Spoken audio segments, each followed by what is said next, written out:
Problem 15 was similar to a couple of questions that you had on the quizzes on linear equations earlier in the semester and homework problems as well. Basically, on this problem, you were given 2 points and you wanted to find the equation for a line here.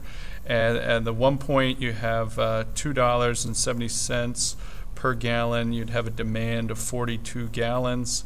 The other point, $2.90, you have a demand of 38 gallons. And you know that Q, the demand, is the output on the vertical axis, and P, the price per gallon, is the input on the horizontal axis. So you can use rise over run to figure out the slope. It comes out to be -20, and if you put the units on there, it helps to explain what this is, and that's the interpret part, is to explain what this represents.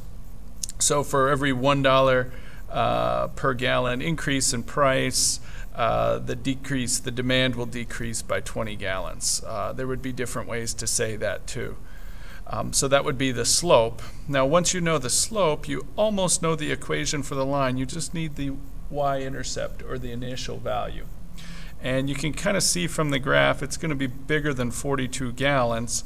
If you substitute in a known point, you can then solve for the y-intercept b.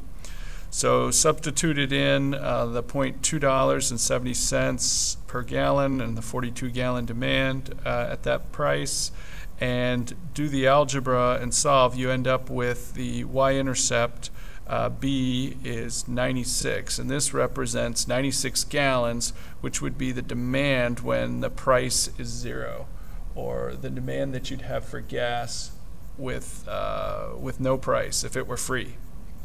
And then once you know the y-intercept, you can put that in, and you have the slope, so you have an equation for the demand Q in terms of the price P.